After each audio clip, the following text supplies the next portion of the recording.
For us, it's strictly it's determining what our customers need versus what we can provide for them efficiently. And when we look at technology, and what we try to do is we try to combine our technology that we invest a lot of dollars into and try to distinguish ourselves between other distributors and that customer. And what can we do to partner with that customer to find that to save them money? Because at the end of the day, it's one thing for me for us to save money, but it's for another thing for me to provide a formula for them to save money as well on their end. If we start approaching efficiencies and trying to find out where we can do cost cutting, obviously it's all invariable. And people can be variable, but that's not normally the first place that you look. The first place you're probably going to look in is probably going to be in your maintenance factors. What can you go out there and do inside a plant to improve maintenance? That number can be a pretty big number. So that would be probably the first place that we would look. It would be in the maintenance factor.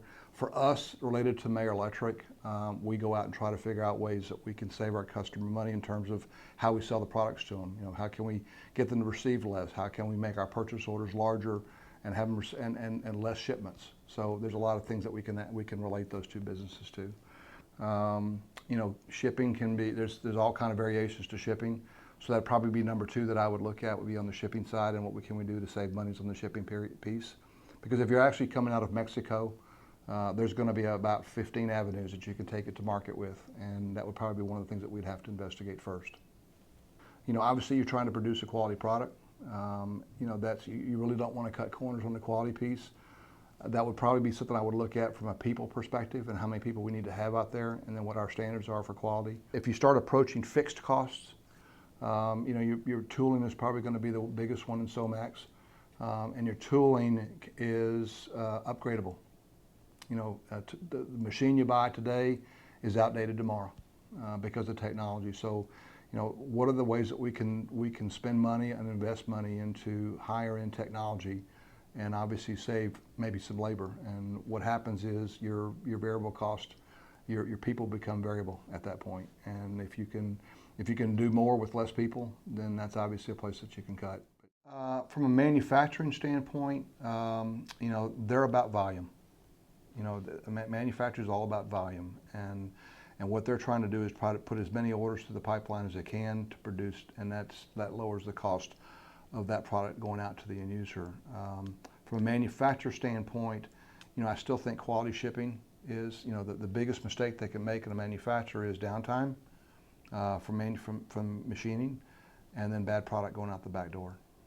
Those are your two biggest issues in a manufacturing plant.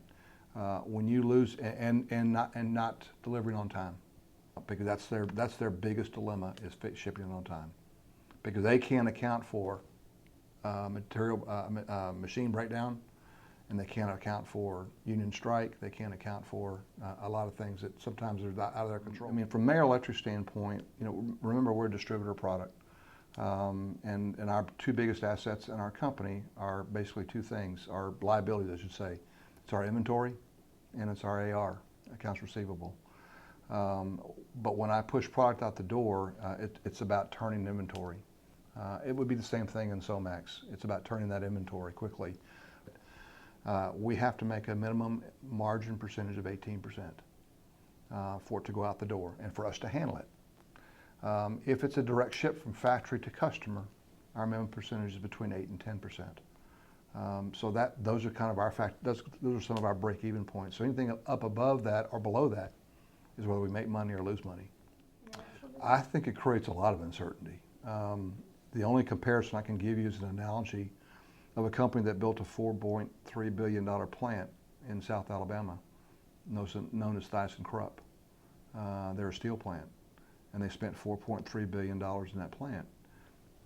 Why did they buy it? They built it because the exchange rate on the euro versus the dollar was very, very good at the time they built it.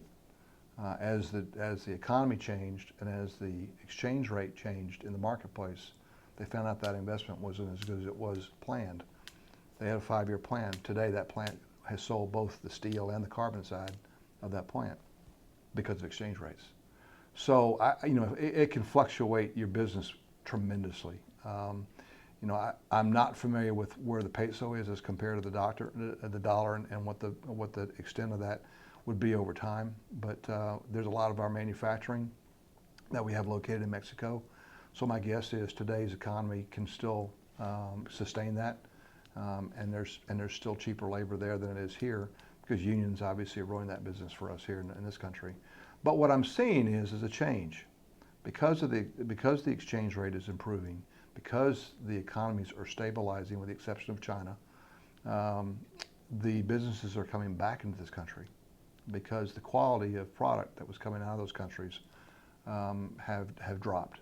And Mexico's affected, Japan's affected, Korea's affected. So what you're seeing is our manufacturers are coming back.